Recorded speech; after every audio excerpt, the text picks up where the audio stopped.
ప్రభువైన యేసుక్రీస్తు పరిశుద్ధ నామములో మీ అందరికీ వందనాలండి. దేవుడిచ్చిన ఈ సమయాన్ని బట్టి దేవుడిని స్తుతిస్తున్నాను. ఈరోజు ఒక విషయాన్ని మీతో పంచుకోవాలని ఆశపడుతున్నాను. అయితే ఆహ్, అంతకంటే ముందు ఒక చిన్న స్టోరీ మీకు చెప్పాలని ఆశపడుతున్నాను. ఏమిటంటే ఒక ప్రాంతానికి చెందిన ఒక రాజు ఒకరోజు అలా మార్గం గుండా ప్రయాణం చేస్తున్నాడు. చేస్తున్న తరుణంలో కొంత దూరం వెళ్ళాక ఒక అడవి ప్రాంతం వస్తది. అక్కడ ఒక ఇద్దరు భార్యాభర్తలు కట్టెలు కొట్టుకుంటూ వాళ్ళ యొక్క జీవితాన్ని బట్టి వాళ్ళ వాళ్ళకున్న దీన పరిస్థితిని బట్టి వాళ్ళు బాధపడుతూ, మరి దేవుడు ఈ కష్టాలన్నీ మాకే పెట్టాలా? ఇలాంటి శ్రమలన్నీ మాకే రావాలా? మేమే అనుభవించాలా? అన్నిటికన్నీ ఉంటే బాగుండు. రోజు ఇలాగా కట్టెలు కొట్టుకొని జీవించడం చాలా కష్టంగా ఉంది. దేవుడు మా మీద కరుణించలేదు. దేవుడు మాపై కనికరాన్ని చూపించటం లేదంటూ వారి యొక్క జీవితాన్ని, వారి యొక్క దీనస్థితిని తలుచుకుంటూ దేవుడి మీద అనేక రకాలుగా నిందలు వేస్తున్నారు. ఆ సమయంలో రాజుగారు ఆ మార్గం గుండా వెళ్తూ ఆ మాటలన్నీ రాజుగారు ఆలకించాడు. ఆలకించి సరే అని వాళ్ళ మీద దయ కలిగి, సరే ఈళ్ళు చాలా కష్టజీవులుగా ఉన్నారు. కొన్ని రోజులు మరి నా యొక్క రాజ్యంలోకి తీసుకెళ్ళి వీళ్ళని కొన్ని రోజులు సంతోషంగా జీవింపజేద్దాం అని వాళ్ళిద్దరిని రాజుగారు తన యొక్క తీసుకెళ్ళాడు. తన గ్రామానికి తీసుకెళ్ళి రాజుగారు ఒక గదిని ఇచ్చి అక్కడ వాళ్ళకి చక్కని వసతులు కల్పించి, రోజు వాళ్ళ భుజించుటకు చక్కని ఆహారం ఏర్పాటు చేసి వాళ్ళతోటి ఒక మాట చెప్తాడు. ఇదిగో మరి ఈ యొక్క రూమ్‌లోకి వచ్చి మీకు ఎప్పుడు ఆకలైతే అప్పుడు వచ్చి ఇక్కడ మరి ఏర్పాటు చేసిన ఈ ఆహారాలన్నిటిని మీరు భుజించండి. సంతోషంగా ఉండండని వాళ్ళకి చెప్తాడు.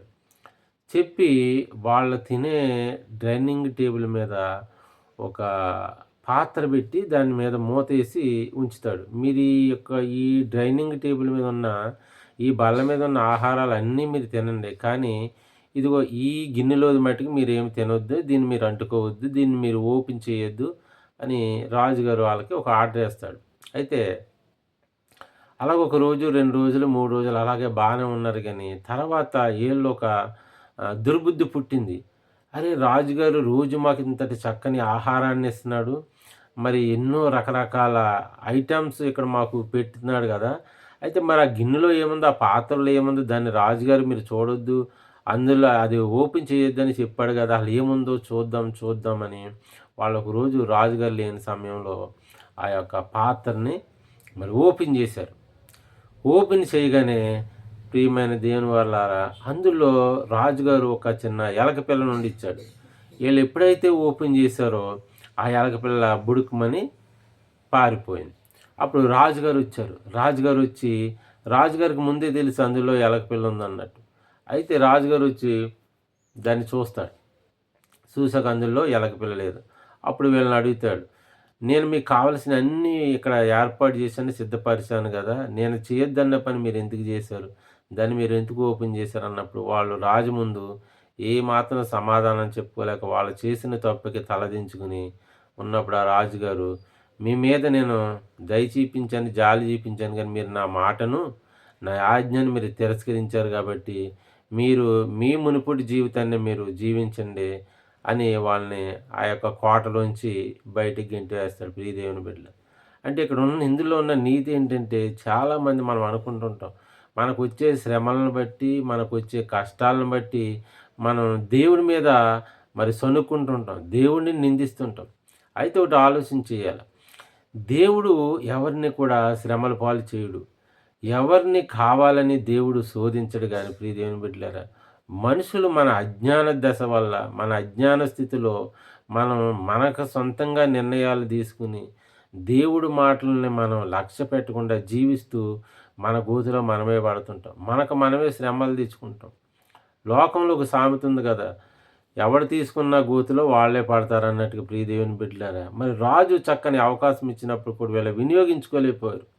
వినియోగించుకోకుండా ఆ యొక్క అవకాశాన్ని పాడు చేసుకుని మళ్ళీ వాళ్ళు ఆ యొక్క కష్టాల పాలుగా మరి మునుపటి జీవితంలో ఎలాగైతే శ్రమలు పడ్డారో అలాగా శ్రమ కలిగిన జీవితం పొందుటకు వాళ్ళు మరి గెంటివేయబడ్డారు ఆ కోటలోంచి ప్రియ దేవుని బిడ్డలారా.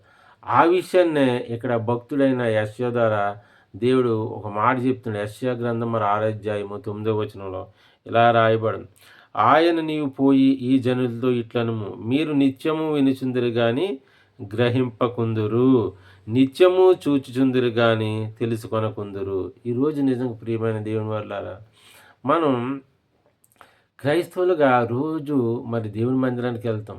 ప్రతి ఆదివారం మరి కొన్ని వారాలు మనం ఏర్పాటు చేసుకుని దేవుని మందిరంకి వెళ్తుంటాం కానీ, దేవుని యొక్క మాటలు మనం వింటుంటాం కానీ, వాటిని సరిగ్గా మనం గ్రహించుకోం.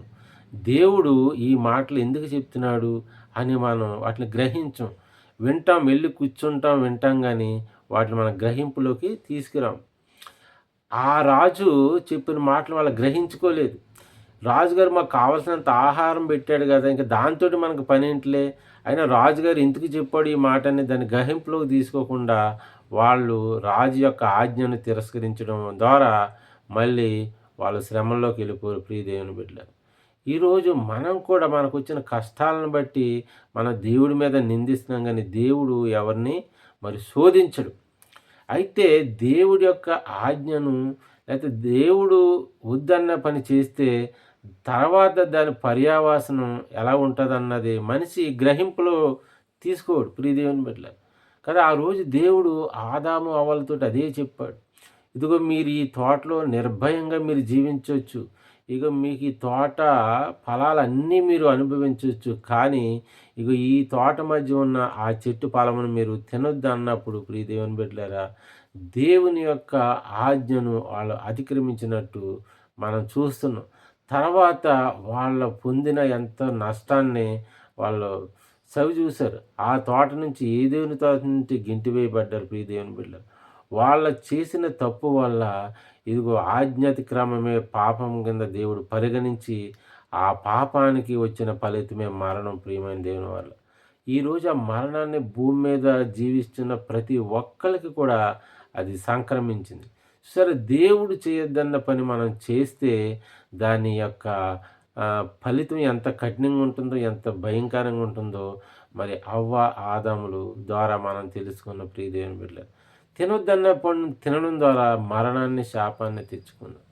అలాగే మరి సొదొమ గొమొర్రా పట్టణాల విషయాల్లో దేవుడు ఆ యొక్క పట్టణంలో ఉన్న పాపాన్ని బట్టి దేవుడు ఆ పట్టణాలను నాశనం చేసినప్పుడు లోతుతోటి తన కుటుంబంతో చెప్తాడు, ఇగో ఈ పట్టణాన్ని నేను నాశనం చేయబోతున్నాను, మీరు ఇగో మరో ప్రాంతం వెళ్ళిపోండి, కానీ ఈ పట్టణం వైపు మీరు వెళ్తూ వెళ్తూ వెనక్కి చూడొద్దని చెప్పినప్పుడు ఇగో లోతు భార్య దేవుని యొక్క ఆజ్ఞను అతిక్రమించి దేవుడు ఏదైతే చూడొద్దన్నాడో అలాగా ఆ పట్టణాన్ని చూసి తను ఉప్పు స్తంభం కింద మారిపోయింది ప్రియ దేవుని బిడ్డ. తినొద్దన్న పండు తిని వాళ్ళ శాపాన్ని మరి నాశనాన్ని తెచ్చుకున్నట్టు ఇక్కడ ఈమె కూడా మరి చూడొద్దు వెనక్కి అన్నప్పుడు ఆ దేవుని యొక్క మాటని గ్రహింపులోకి తెచ్చుకోకుండా వెనక్కి తిరిగి చూసి ఉప్పు స్తంభం అయిపోయింది ప్రియ దేవుని బిడ్డ. ఈరోజు మనం కూడా దేవుడు పదే పదే మనతోటి హెచ్చరిస్తున్నాడు, మనతోటి మాట్లాడుతున్నాడు.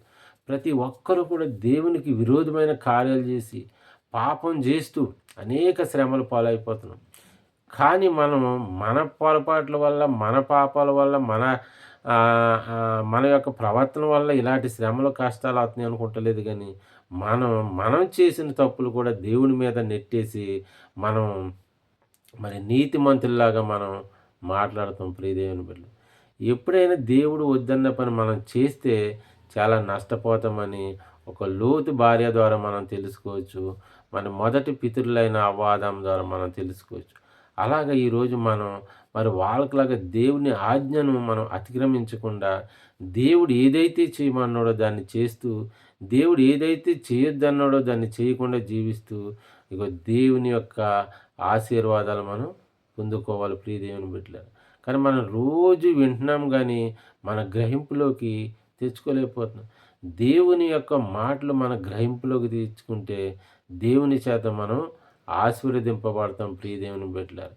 ఈరోజు ఈ యొక్క మాటను బట్టి మన జ్ఞాపకించుకోవాల్సింది ఏంటంటే, మనం గుర్తుంచుకోవాల్సింది ఏంటంటే, ఇగో దేవుడు చెప్పిన దాన్ని మాత్రమే మనం చేయాలి గానీ, దేవుడు వద్దన్న దాన్ని మనం చేయకూడదు. అలా దేవుడు వద్దన్న దాన్ని కూడా మనం చేశామంటే, ఇగో మనం కూడా ఎంతో నష్టాన్ని, ఎంతో మరి శాపాన్ని అనుభవించవలసి వస్తుంది ప్రియులే. ఈ మాటలు మరి దేవుడు దీవించి మన ఆత్మీయ జీవితాల్లో ఫలింపజేయునుగాక. ఆమేన్.